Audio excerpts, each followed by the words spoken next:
Hello, hello, Mary. How's it going? Welcome to the podcast.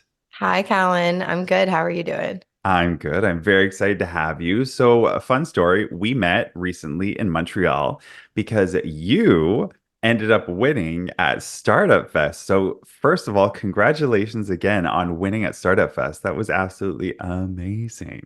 Thank you so much. It's not the first pitch competition I've done, but it's the largest one I've won, and it's the most impactful for sure.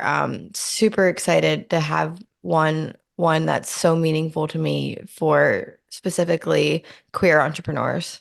Yeah, definitely. And it ended up being, was it 60,000 or did it end up being a little bit more?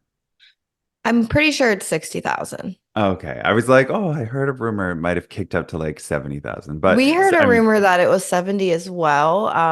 Actually, the founder of Startup Fest came up and whispered in Becca's ear and told her that there was an extra investor, but we have not heard that yet. So, according to, Queer Tech and a few people, they're like, we're pretty sure it's 60. So, okay. Well, you might want to reach out and still be like, hey, super who exciting. is that other investor? We will happily take that extra $10,000. Thank you very much. It goes a long way. Definitely. So let's dive right in for the people. What is Binder? Like, why did you win the competition? But like, what is Binder? So, Bindr is a dating and community app for LGBTQ people where they never have to set their sexual orientation. So with that, we're making it more open and fluid. We're trying to fight bisexual erasure by not having to label yourself as anything and just make it a more welcoming community to meet people. So personally, I started it because I felt like there was a lot of places that weren't right for me. I felt like I was either on the queer side or the straight side when I wanted to meet more than one gender. And queer apps that are specifically meant to be more fluid have very high paywalls where you have to pay to talk to people. So I tried to make something that I felt I would really enjoy, and it kind of organically grew on its own. We are doing a lot for the community right now. Over the last year and a half, we have hundreds of thousands of users, so it's grown very quickly. And we give free chest binders out to people that can't afford them or need a better one. We have geolocated resources on the app and on the website where people can find help where they are. That's expanding to Canada. Right now, it's just United States, but we're kind of working with what we know. But we want to make that worldwide because the app is everywhere. It's legal to be queer. Uh, And yeah. So, and then I think the one thing that really did it for Startup Fest is we kind of accidentally made another company. So, uh, because we were bootstrapped and we're a startup and we needed a way to grow quickly that was not spending millions of money burning our marketing dollars, basically. So we built our own growth tech so that we could scale quickly. And after talking to people about it and how it works, we've gotten over 100 people reaching out wanting to use it. Started licensing it out to other founders, and that was a whole new company that came from it that still goes back and revenue shares to Binder. And we spent 45 minutes really digging into the technical nitty-gritty of this with the judges, and they loved it and kept calling it revolutionizing and talked about how we can use this. So what it does is get whatever you're implementing, whatever your website is, to the top of the search ranks. Like overwhelmingly, like overpoweringly, we work with Google instead of against it to get it at the top. like So SEO.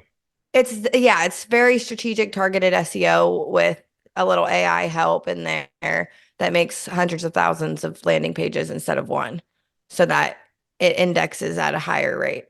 And we were talking about all the different uses that we could do, how we could make all the affirming stuff for queer people come to the front. People could use it as election tech. Like there's so much different uses beyond just startups, and it's crazy, honestly. But the more we dug into it, the judges said when they were talking to other founders, they kept thinking in their head, well, this would probably be the winner if they had Binder's technology on it.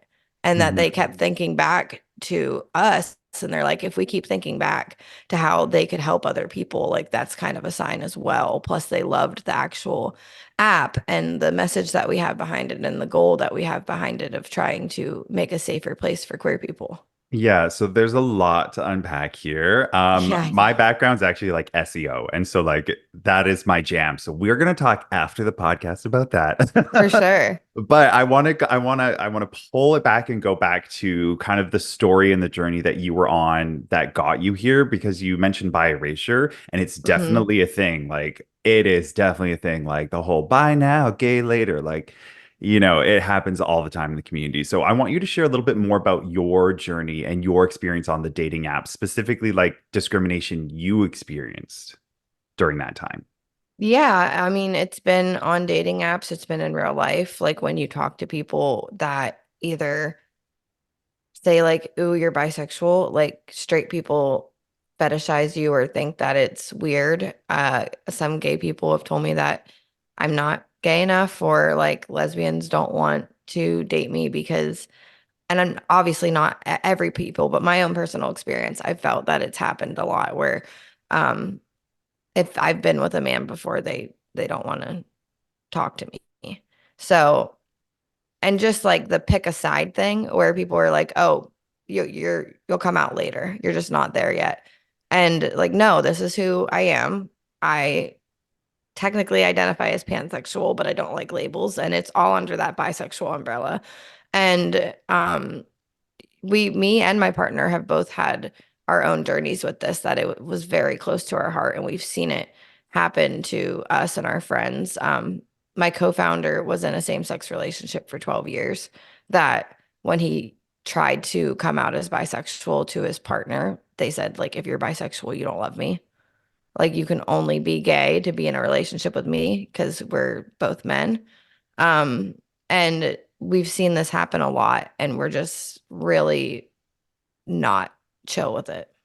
You know what? It's interesting you bring that up because I have a person that I was intimate with, and we had this conversation around how the reason their long-term relationship hadn't worked out that they were recently out of was because he was wanting to explore this side of him that he did enjoy maybe being intimate with females, maybe not having relationships with them, but like every once in a while had that interest and his partner couldn't fathom that, like couldn't understand that aspect of it. And it was like either all or nothing. Um, and I think we do need to have these conversations in the community and we do need to give that visibility out there because it has been very staunch, like either you're gay or lesbian or like the B is very small in the LGBTQ community. And so I think it's important we have these conversations and we share these stories because we have so many different ways of being. And actually, stats recently have started coming out that I just read an article the other day that like nearly 50% of Gen Zs are identifying as just not straight. Hmm. No labels really, but they're like not straight. And the majority of that not straight are kind of classifying themselves more in the bisexual, fluid, pansexual kind of space. Yep. And so it's just we need to stop putting people in the boxes. You know what I'm saying? Yes, exactly. We use that with our marketing a lot. Like, we don't force you into a box that you don't want to be in. We don't force labels on you that you feel like you have to stick with. And I even had students at Startup Fest at Montreal in Montreal come up to me, talking to me like, saying, I love this no label aspects, because he said, I am bisexual, but as more I put it out as a label to myself and talk to people about it, I felt the need to prove to them that I also like women, and kind of push myself to being a little more hetero. I didn't even realize I was doing it.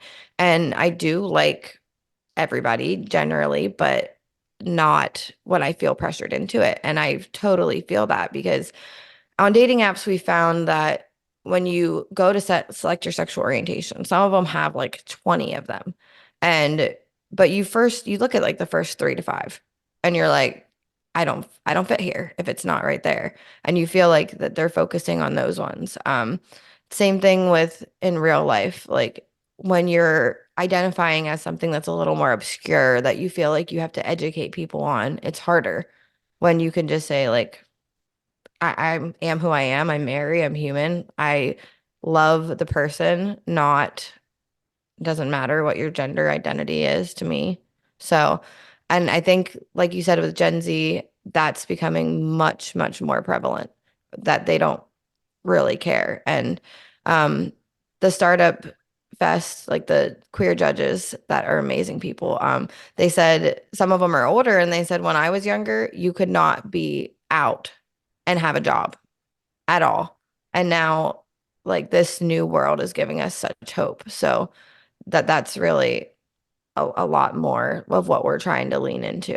And for everybody, our app has such a wide age demographic because sometimes older people will come up and they're like, yeah, but it's not for me. I'm like, no, there's actually a lot of the older generation on here exploring themselves from the first time because it feels like a more welcoming space to do so.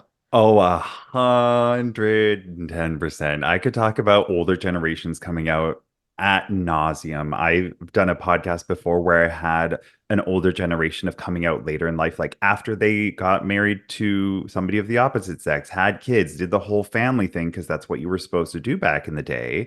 And then was like, okay, I'm like in my 40s, 50s, 60s, and I'm still not happy. This still isn't going away. I think I'm old enough to just finally like explore here and go there. So it doesn't surprise me that there's older generations on your app. Hmm.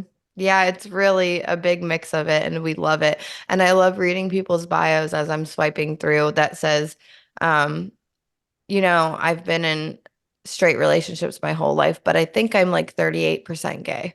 And they put a number to it or something. And I'm like, I just love reading it. I love hearing different people's perspectives. Or when I send out a welcome email that when you sign up for the app, you can respond directly to me and it forwards to my email.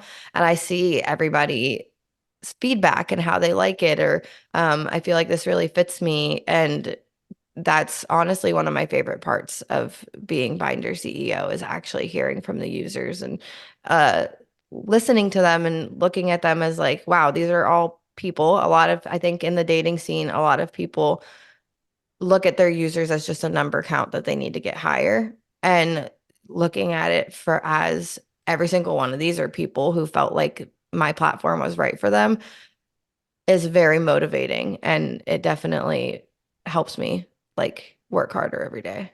Definitely for myself, I consider myself a sapiosexual, which means like I'm very like mental brain thought process. Like you have to tickle me up here before you can tickle me anywhere else, kind of a thing. And with dating apps, so like Grindr, no, forget about it. That is not where you meet somebody else for the brain conversation. Tinder, most people don't even fill out their profiles anymore. It's just like, here's my photos, like swipe left or swipe right. Like it's all commodification of like human beings. And it's just like Hinge was the only one that you kind of had to explain things a little bit more and it took a little bit more energy to put into it.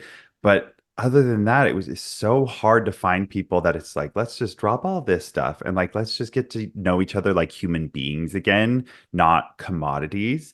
So I'm very excited for what you're doing over at Binder. I'm curious, raising funds as an LGBTQ funder or founder is not easy. Study by Startout shows that we receive less than 0.5% of all VC funding. What's your experience been like so far? So I know you just won this big giant prize, which was awesome, but what's your experience up until that been so far? We got offered a few really bad deals that luckily we had some mentors on our side early on that were able to tell us like, no, these people are taking advantage of you. And those numbers that you said are absolutely correct. I've done a lot of research into it. It drops even more when you're a woman. A lot of queer founders that get VC funding are gay white men that are usually out. So I think those are like for being out, but still you're looking at somebody who looks like you across the table, even if they don't identify the same as you. So it's honestly been difficult. I've gotten a few yeses, like I do have a lead investor, but it's taken a lot longer than they anticipated. When you're a woman and when you're queer, especially both together, VCs are going to look for more reasons to say no. I think that's always their job with everybody, is looking for reasons to say no. But being able to like talk at StartupFest to actual queer investors, they got me so much more quickly. there's so much less of an education to it of why we're doing this and why it needs to be needed, like why the app is needed. Because I've gotten from just, run of the mill traditional funders, like, well, just use whatever ones, why does it even need to be a thing? And sometimes you just have to say, well, if they're not going to get it, they're not going to get it. But it's harder to even get in those rooms, honestly. Most of the funds, like my lead investor is a traditional fund, so I'm thankful with that. But a lot of the ones that I've gotten yeses for and I've gotten into the meetings are ones that specifically work with women founders or queer founders. So it's definitely been a obstacle to overcome, but that would be my advice, I guess, is to look for ones that want to specifically work with you and want to fill that, because you can't fit a square hole into a round peg, and sometimes, we just don't need to try. Yeah, definitely. What advice would you have for other founders who are part of like these disadvantaged groups when it comes to fundraising? Like, what have you learned through this process? I've learned that I have to be better. I have to come in as the smartest one and the one that's really hard to say no to, because I already have these disadvantages in me. So I have to come in and say, it's been a year and a half and this is how we did it. We've spent, with Pride events, probably 20,000 in marketing for the whole thing, but without Pride events, like $5,000 in marketing. And we have hundreds of thousands of users. I talk about the story and get the emotional, and then hit them really hard with really strong, good numbers that they cannot refute are good.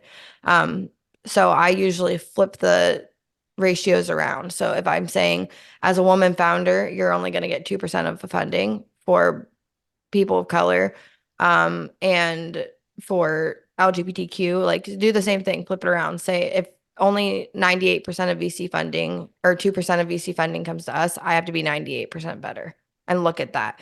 Look at every single competition, like everyone that you're going up against, and think, how can I show them that I'm that much better? Because you already know you're disadvantaged and you have to, unfortunately, work a lot harder. And Mhm. you just have to want it more. But that's honestly what entrepreneur is, that I've found, is you get out what you put in. Definitely. When you were earlier on, or I don't know, throughout this whole process, was there angels that you went to and maybe found a little bit more easier to find maybe a couple angels in your world, or did you have any experience there? Or did you go straight to VCs? So I did a lot of pitch competitions, actually. I was trying to get as much free money as possible because I didn't know that much about traditional funding.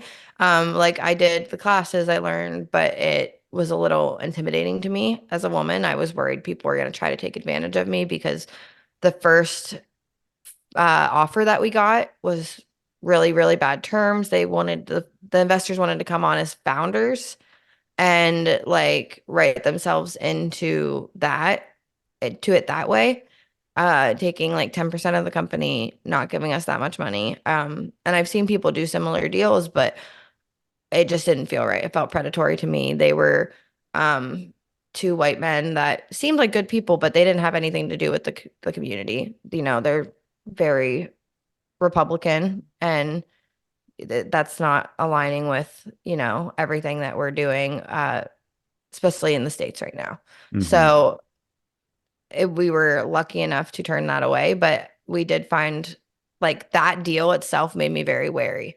So we bootstrapped it. I got $40,000 from pitch competitions that I kept winning, thankfully. The first one I did was really scary to me. It was really big, and I won $15,000 for that first one. And then smaller increments for a few others. I got into an accelerator, and then I got into a, like, big girl accelerator is what was thinking of it as, where they actually took some funding and or they took some equity and gave us a good amount of funding at Alpha Lab in Pittsburgh. We were able to get $100,000 for 2%, which is the same amount that, those people were trying to get for 10% That's a before. pretty good deal. Yeah, That's a pretty and decent deal. yeah, especially for as early on as we are, where we only had 40,000 users when they brought us on. And helped us grow, gave us a lot of mentorship, a lot of connections to VCs. So, and to now, I think we're at 200,000 raised with the 60K from Startup Fest, the 40,000 that I personally was able to round up from pitch competitions and different grants and stuff that I was able to find. And then, but we've only taken equity out for, so much. So we've been able to run really lean. Now we're raising $3 million for our seed round. And that's been it's been a full-time job. Oh yeah, fundraising, they say like you're dedicated and it's like months, Hmm. months, and it's just you got to slog through it and get it done, and it's hundreds of meetings, and like for every, what do they say? I think it's like for every 100,000 you want to raise, you need to meet like 100 people or something like that, like something crazy. Like you need to Our meet a lot of accelerator people. told us get like if you get 40 warm intros, you should get 6 meetings set up from that and one yes is what the goal is. So looking at it like that, I'm like, wow. And we started doing this during Pride Month where we were going to events every single weekend, going to Canada for weeks at a time. And it was just hectic. Like one of my investment calls, I was in the back of a car hotspotting, and I'm just thinking like they probably think I'm crazy to do this, but it was the only time I had to take it. And so we're doing what we have to. Luckily now, uh, we're still doing one Pride event this weekend in Harrisburg. So excited about that. But it's calmed down. So we're doing drag shows and different stuff that we can sponsor in person, but it's not back to back to back events. So I can focus a bit more on, you know, being in a calm setting for my meetings. Yeah, but you got to do what you got to do when you're fundraising. Yeah, for sure. We found that is very, very true. So you've shared a little bit about, what's next. You're doing your next $3 million fund raise. That's what you want to do. What do you have? Is Binder like out there? Is it full beta? Is it launched? Like what territory are we there? Like when's your full launch? So we worked a bit differently than most apps. And talking to founders, I always encourage them to do similar is just build and get it out and work on the rest as your platform's already out. So when me and Brandon, my co-founder, decided we were going to launch this, he built the first version in 2 weeks and had it launched to the app to iOS. And then within 2 months, he had an Android build as well. They weren't great. They weren't looking like we look now, but we've been on the App Store for a year and a half now. So, uh, we're available fully on iOS, Android, and web, but I won't say that it's completely bug free, but it's really good. And I love the design. I think it's really fun. It's feels really good and professional. There's a few bugs here and there, but we work on them as we go. And that's why we think it's so important to launch early and get the feedback from your users because what you think is wrong might not be what your user experiences. Um, for example, we never put sexual orientations in. Nobody ever asked for them. And that's one reason we knew that that was the right move. People were asking for messaging, people were asking for age filters, they were asking for, because all of these things came kind of one step at a time. We had the basic platform out there, got 300 people to sign up in a week, but the messaging was a little broken. We didn't have any distance filters, we didn't have any age filters because we wanted people to see as many people as they could in the beginning. Now we have all that. We have super likes and boosts and all the fun stuff, but uh we our full launch mode, we're getting, depending on the day, anywhere from 500 to 2,000 users sign up a day. So it's full force right now. That's amazing. That's fantastic. Okay, where can folks go to find out more, download the app, all that good stuff? So binder.dating or binderdating.com. We own a lot of similar domains there, but a fun way to do it is just look up bisexual dating and you'll find us. Or bisexual dating in your area too. If you're in the States, you'll find us. Or pansexual dating, then type in your city, you'll find us. So Okay. that's our fun little growth tech at work. But you can go to Bindr Dating is all our socials as well. Okay, perfect. And if people want to reach out to you or something like that, is there like LinkedIn? What's the best way to get in contact with you? Yeah, I'd say LinkedIn is my best way, or my public facing email for Binder is mary@binder.dating. And I will definitely would love to hear from people.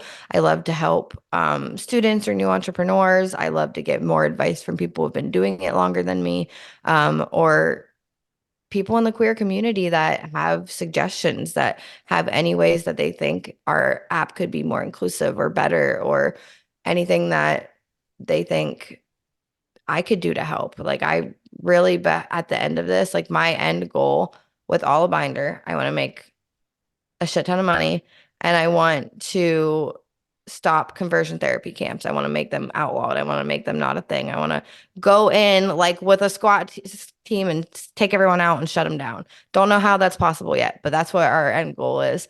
And the dating app and the safe place for people to go now is the first step.